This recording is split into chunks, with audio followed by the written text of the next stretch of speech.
na mipango yote iliyo mbele yetu hapa kanisani mwako na kanisa zako zote ulimwenguni leo. Bwana uongoze yote, yakupe sifa na utukufu. Ndilo ombi letu katika jina lake Yesu.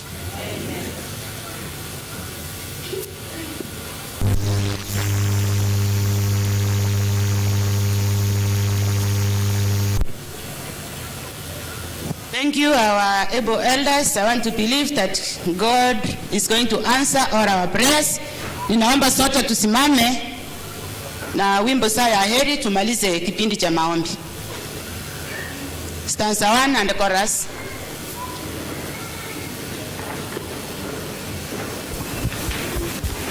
Choristers, leaders, stanza 1 and the chorus.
Baba yetu na Mungu wetu uliye juu mbinguni, tunakuja mbele zako Baba yetu tukinyenyekea, tukijiona kama wenye dhambi. Wachabu Baba yetu, tunyenyekea miguuni pako tukiomba utusamehe dhambi na makosa yetu. Tuoshe kwa damu ya Yesu Kristo iliyomwagika msalabani, tutakaze utuvinyange ili tuweze kufaa machoni pako. Mbele yako wanawako wameweka their prayer requests, my Father Lord. Our elders have put them into your able hands, Lord.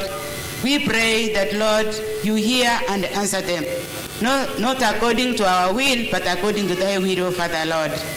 All the other programs, now I commit them before thee, Lord, praying that you guide us all through. This is our humble prayer in the mighty name of Jesus Christ, our Lord and Savior. Amen. Thank you and God bless you.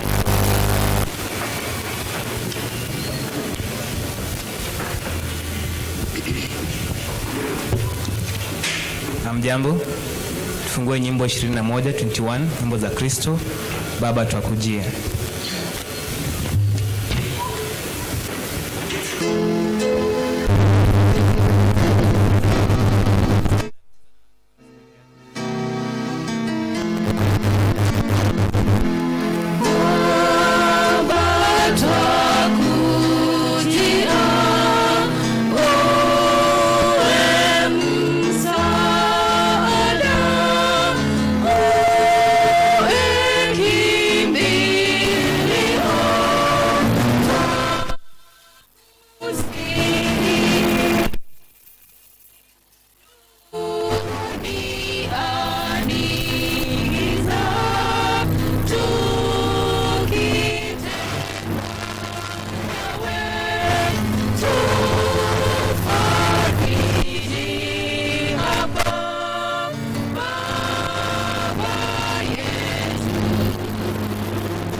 Happy Sabbath. Happy Sabbath. Happy day. Happy Sabbath. Happy day. We thank God. We thank God for this special day. We thank God for this opportunity that He has granted us so that we can present our wants and needs to Him. I thank Sister Rose and the team for the prayer session. And right now, we want to get into some small program of health. My name is Emma, Mrs. Enoch Maonga. This is a Drug Awareness Month, and the Health Department, led by Dr. Susan Mokaya, we decided that we bring forth information, however it will be, so that we get our people oriented. Let us pray. Father in heaven, we thank you for this special opportunity to speak to you, and how we pray for your presence as even we are going to learn about drugs. In Jesus' name we pray.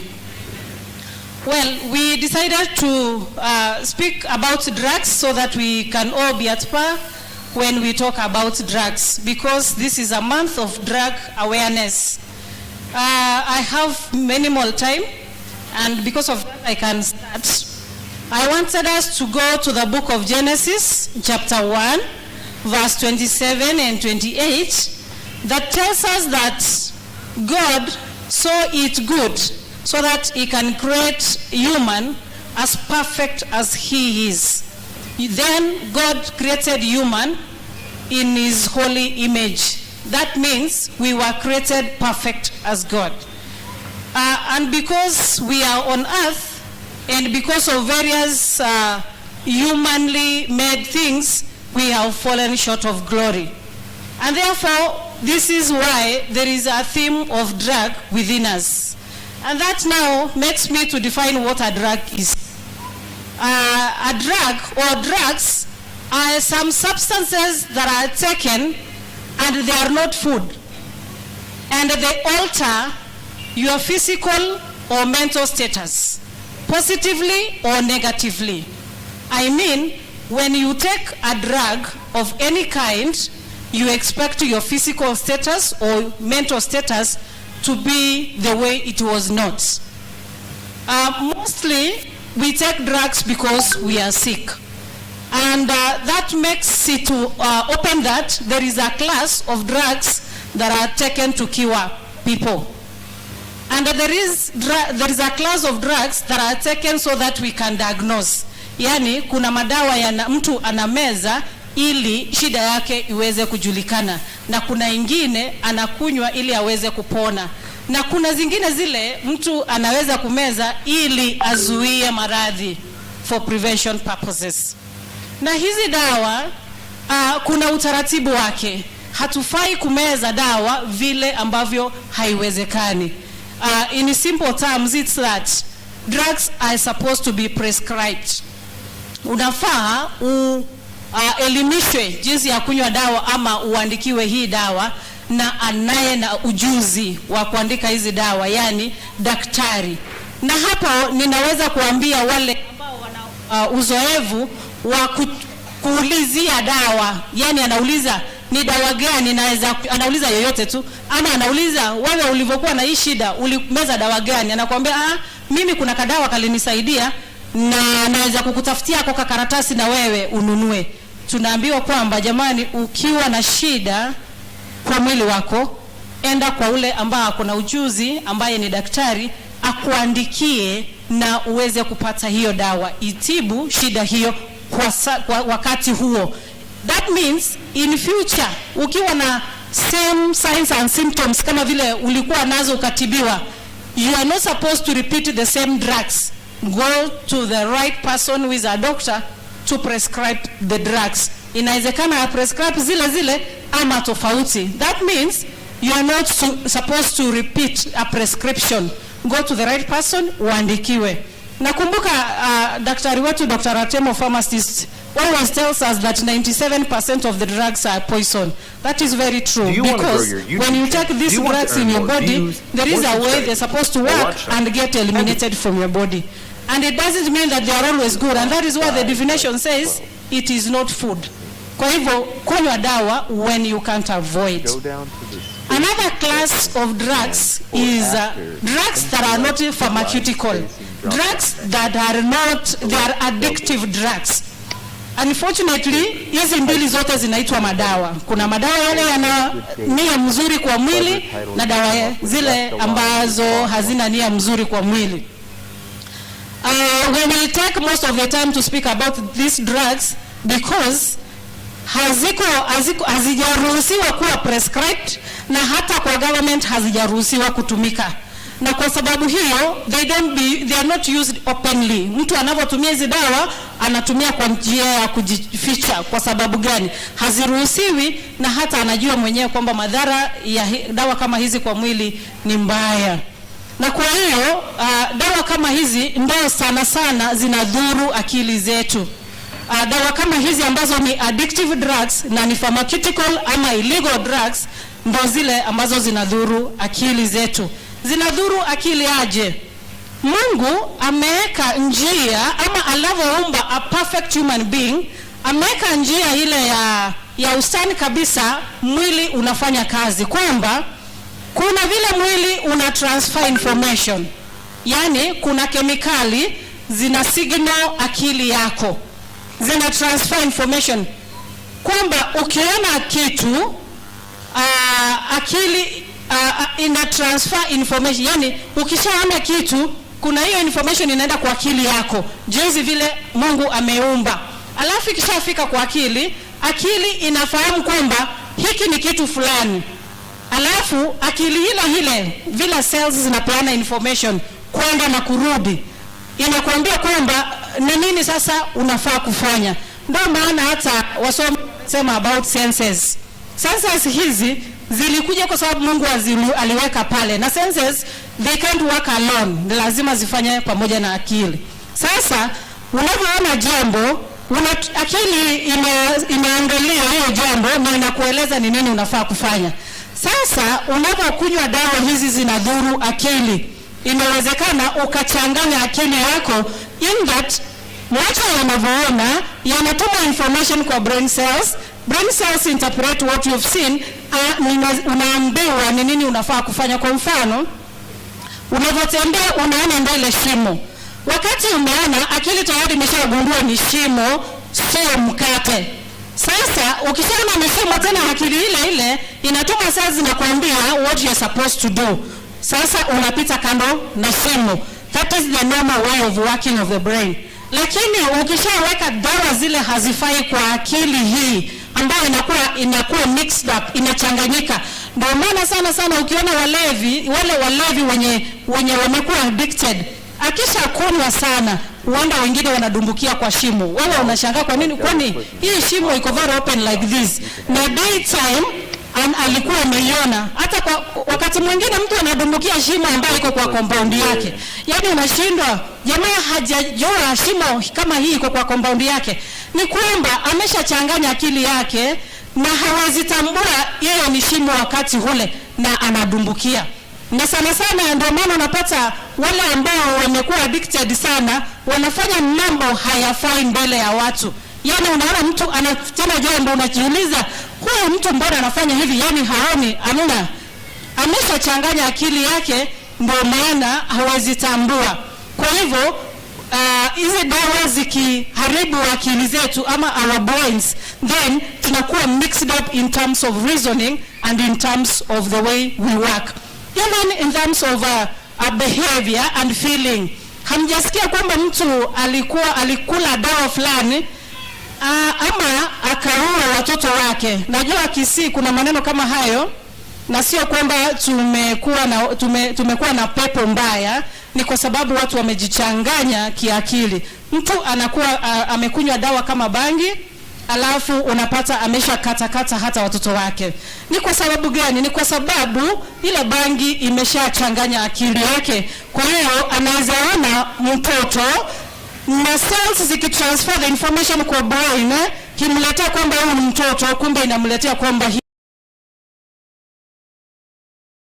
tukisema hivyo najua kwamba kila mtu ameshafahamu sehemu ya dawa kama hizi kwa mwili wetu ama akili yetu.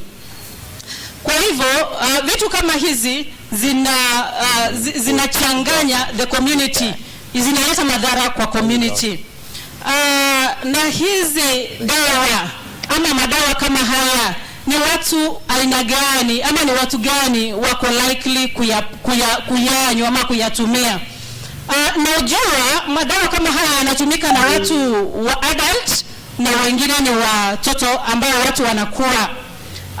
Study inasema, research says that watu ambao wamezoea dawa kama hizi chini ya miaka 18, mtoto ambaye aliweza kula ama kunywa dawa kama hii chini ya miaka 18 ako likely kuwa addicted in future ama kuwa a bad alcoholic.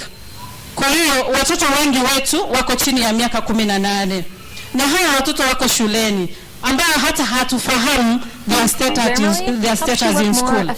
Like for instance, tunajua what happened to our neighboring school, our boys school is in Kisii. Tunajua nini ilifanyika pale. Pengine hata mzazi wa wale wanafunzi ama mzazi wa mwanafunzi huyo aliporuhusu mtoto kwenda shule hakufahamu kwamba mtoto amebeba dawa kama hii kwa mfuko.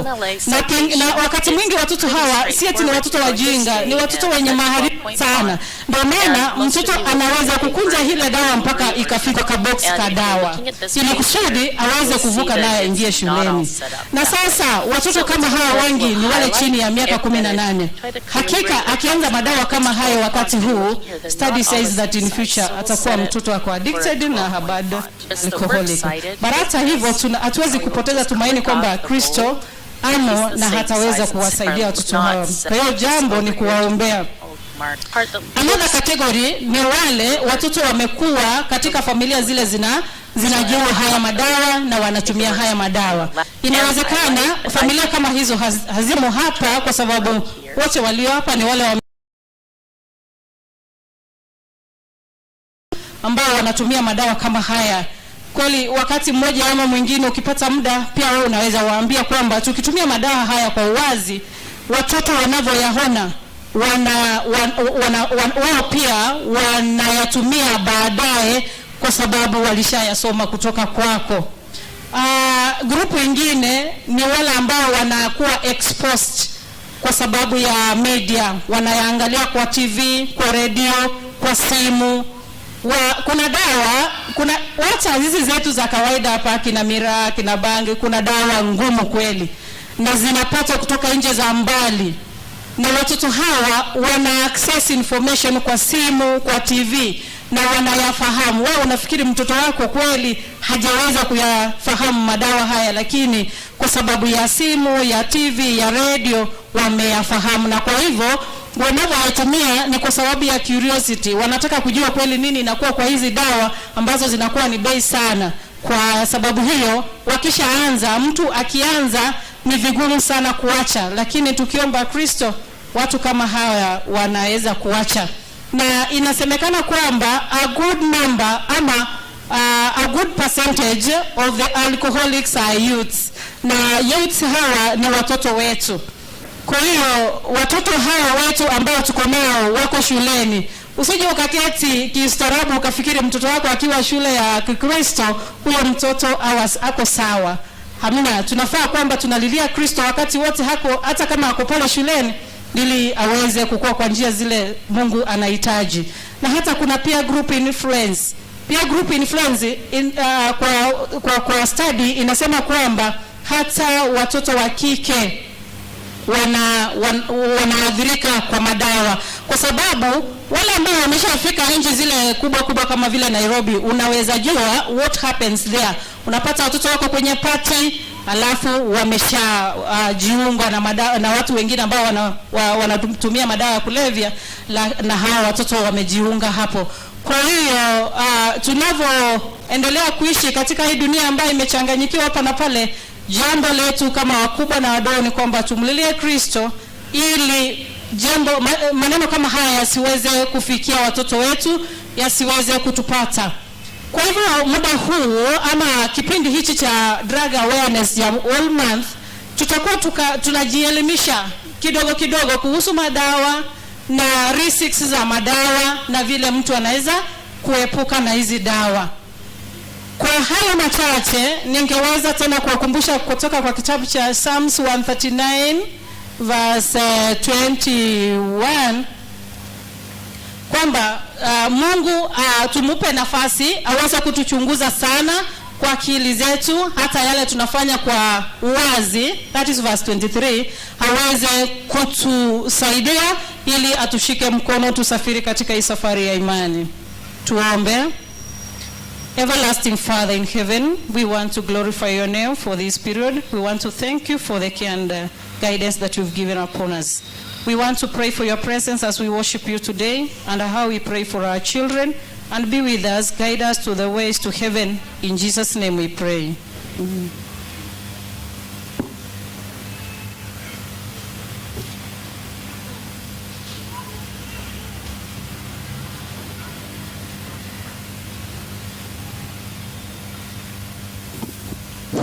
Happy Sabbath. Happy day. Thank you. Huu ni wakati wa matangazo. Hebu tufumbe macho kwa maombi. Heavenly Father, Lord, we come before you at this time to thank you for this Sabbath day.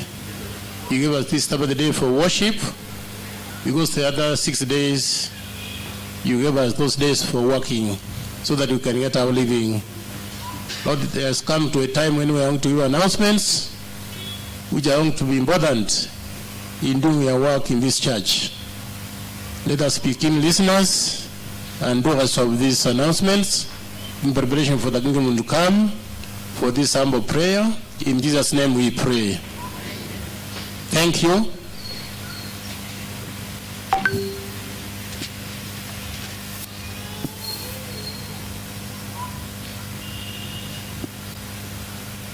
This church has got the camp, which will come in the month of September 17th this year, for 7 days. It will end on 24th September. That's our camp meeting for this year. Will be on 17th, which will be on a Sabbath, and it will also end on a Sabbath, which will be on 24th. So remember that date, which is very important for us. Already we have got some guests, very wonderful speakers and powerful. One of them is Professor Sharad Rao from India.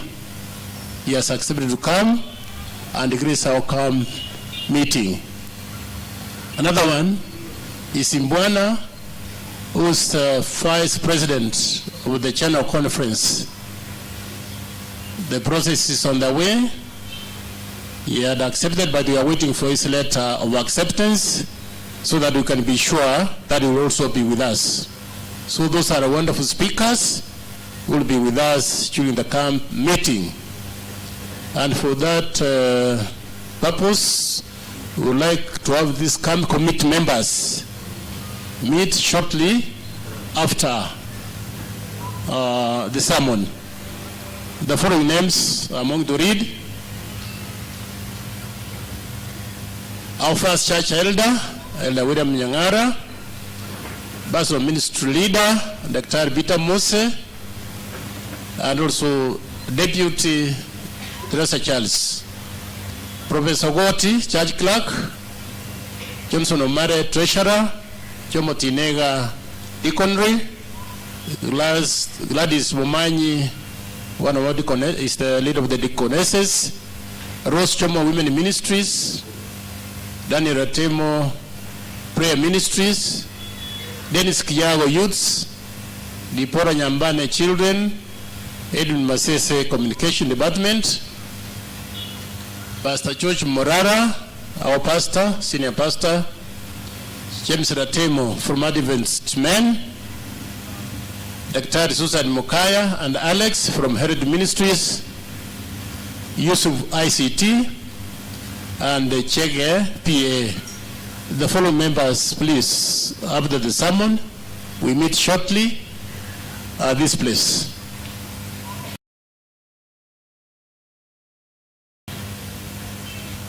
We'll also want our church members, that is Janice Mumanyi, who was a choir member. The pario would be on Wednesday, 18th May. this month. We have got a special collection in this church that is on Sunday, 15th. That's tomorrow. Please come and help so that we can fundraise for the funeral expenses for our beloved sister who passed on. That's Chenes Mumanyi. She comes from Kenya Winge Home Church, and the choir members were there last Wednesday. We thank you for what you did. Choir members, may God bless you because you presented the church. So, party for Chenes will be on 18th, but she will be taken out of the morgue, this Kisii General Hospital, on 17th. She will be taken out on 17th, but party will take place on 18th May. Those ones who might not be able to attend, you have been requested to give this donation through Elizabeth Wendo. Our number 0721 50 1880. Elizabeth Wendo, number ya Zimu 0721 50 1880. For those ones who might not be able to attend tomorrow for the fundraising, which will take place here in church as from Satano. Also, we are sorry to announce for the passing on of the mother to Elder Johnson Omare. Johnson Omare is our church treasurer. The mother passed on Monday, and they were arranged for the funeral to take place on 22nd of this month at Kirera village, Kiumbu down there. That's next to Munda's family, their neighbors, and they are also relatives. So party did for mother to Elder Mare has been set on 22nd this month. So be aware. The fundraising will also take place on 17th this month at their own place. The fundraising for this family, they will have it conducted at their home on 17th this month. For those ones who might not be able to attend, tuwapatia namba ya Elder Peter Ruya, nambari 0721 303 806. Those who might not attend for this fundraising at Herrera, please give your donations through Elder Peter Ruya, 0721 303 806. And I hope, Elder Ruya, you'll open the wall so that people can give you money through the wall. Nyamokenye Home Church, you'll meet at Kefa Nyambane's home Sunday morning for prayers. That's tomorrow. Nyamokenye Home Church, meet at Kefa Nyambane's home tomorrow morning for prayers. Also, Nyamataro Home Church, they will meet at Isaiah Magune's home tomorrow morning for prayers. Please, for Nyamataro Home Church members, you meet at Isaiah Magune's home for prayers. Kuanzia saa 12. Graduation for sign language will take place today. Those ones who trained sign language, your graduation is today before the sermon. Thank you for listening to these announcements, and may God bless you. So at this time, let me call our first church elder to continue on with some more announcements before we end up. Elder William Nyangara, First Church Elder, welcome. Na wasalimu wa mjambo. Our program is late because now you need to go to online, so I would be very brief, although I wanted to elaborate on some issues. Kwanza kabisa ningependa kuwashukuru kwa vile mmetusaidia kumaliza ukuta wetu mahali tumefika. Na bado wale ambao mliahidi tunaendelea kuangojea. And we thank you all of you because of what you have done. And we are very proud of you.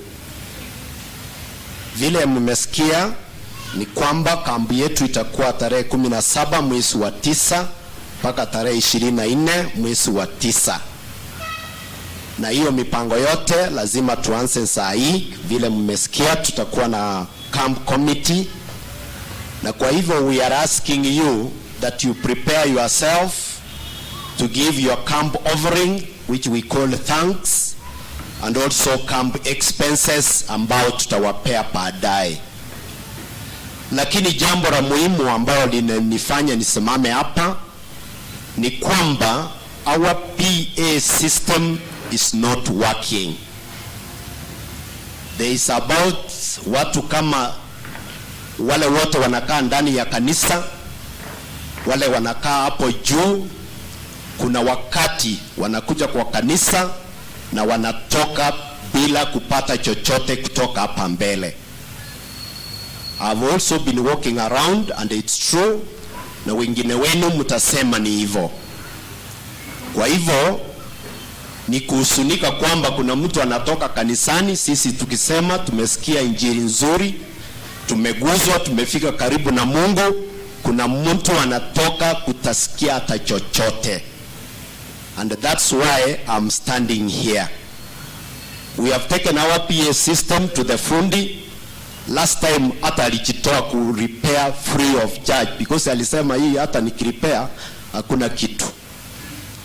So we are affected, and as church management we have been thinking about it mpaka tumeona ni lazima tukuje mbele yenu ili tuwaelezee pamoja tuone vile tutasaidiana. Tayari tumesema tutakuwa na mchango tarehe 28 mwezi huu.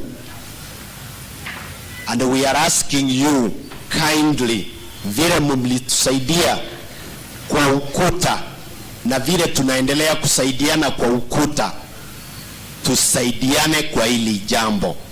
It's not good somebody to come to church and leave without anything because of our PA system. Tumeelezewa juu ya PA system, si hata PA ni mbaya.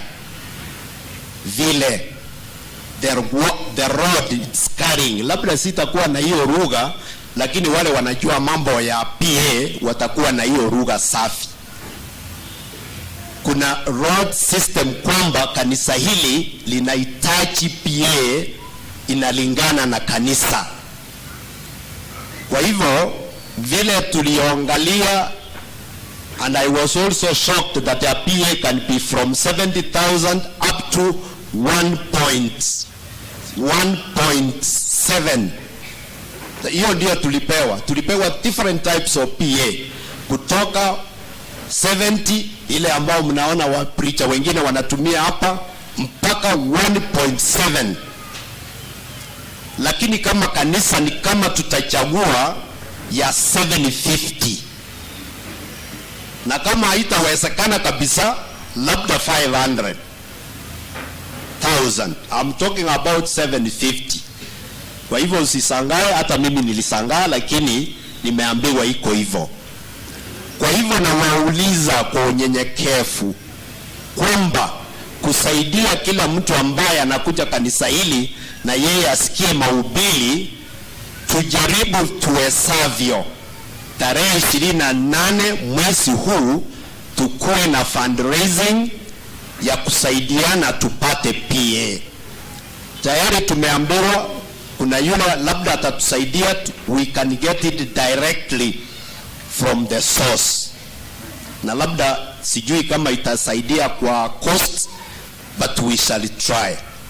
So I'm asking you humbly, think about it, jitolee, alafu tuone ya kwamba vile tutasaidiana tupate PA system which can serve this church. And I'm also at the same time asking our deaconry, kuna watu wengine wameanza kuharibu magari ya watu. For the last about 2 weeks, somebody kioo ilifunjika, mtu alifunja kabisa, lakini hakuiba chochote, pamoja na side mirror ya gari kuna siku iliharibiwa. Kwa hivyo we are also asking you, please, those who come with the vehicles, don't allow your family to be in your vehicles, so that we can, a deaconry can assist to remove people from where the vehicles are parked. Let's pray. Our gracious Lord, we thank you. We have presented our problem before your children. How we pray that, Lord, you assist us so that we can acquire equipment which can help in the spread of word of God. This is our humble prayer in Jesus' name. Na kama ulipoteza pesa karibu na hapa, tafadhali uone Mr. Onyango. Kama ulipoteza pesa yoyote hapa karibu na sign language, uone Mr. Onyango. Karibu.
Wakaribisha wahudumu. Be silent.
See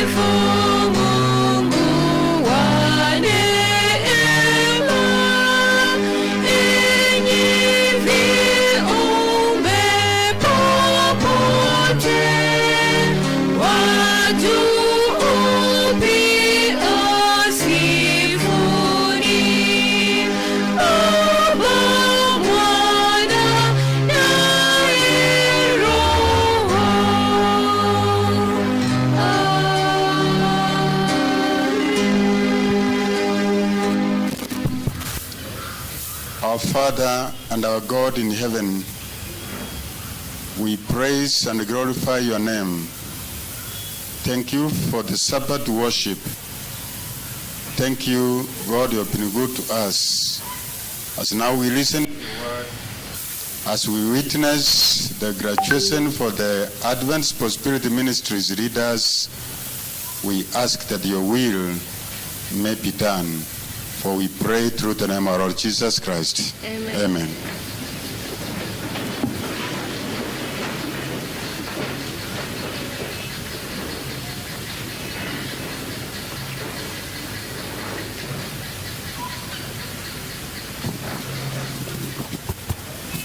Happy Sabbath. Happy day.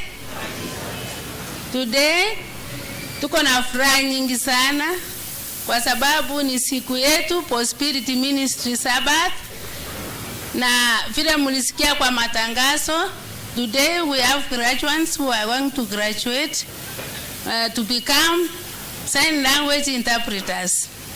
May I see the graduates please by show of hands? May you stand?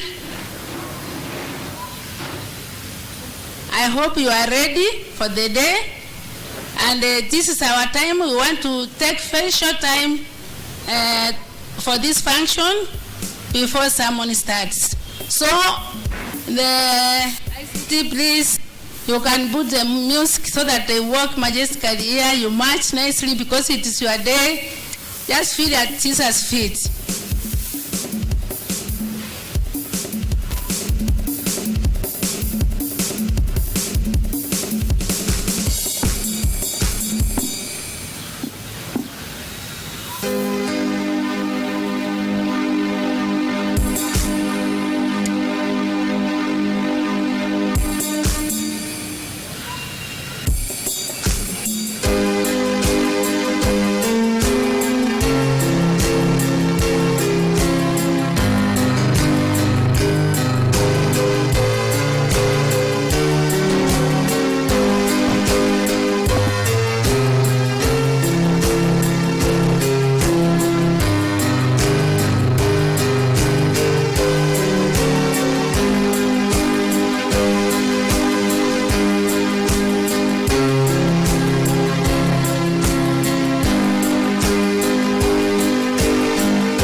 kwa wakati huu.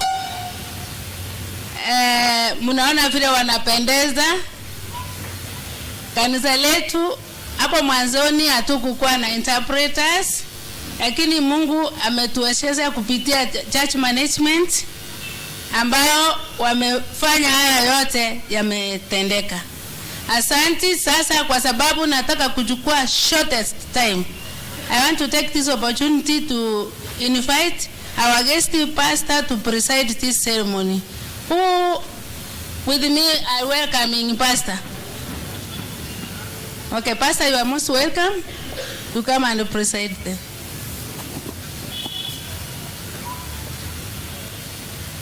Wapendwa katika Kristo na wasalimu, hamjambo.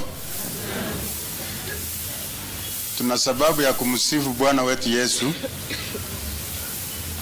maana ametuita, ametubariki na ametupa vipawa mbalimbali katika kanisa hili.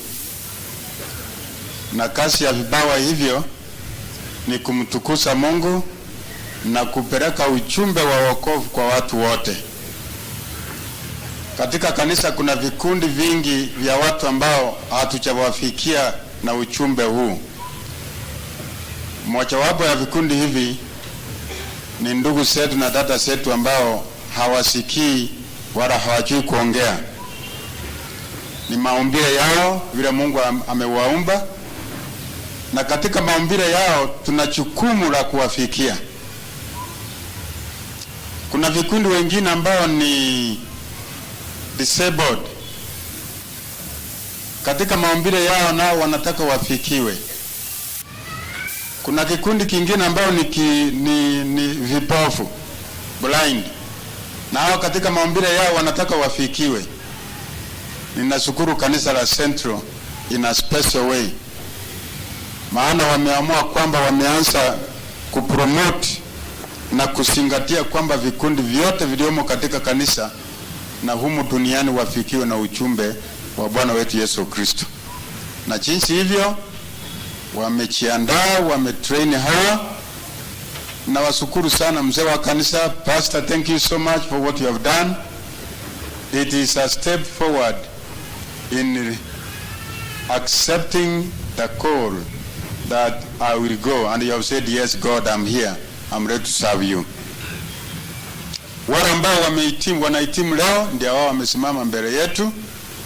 Kuna vikundi aina mbili. Kuna wale ambao tunaita train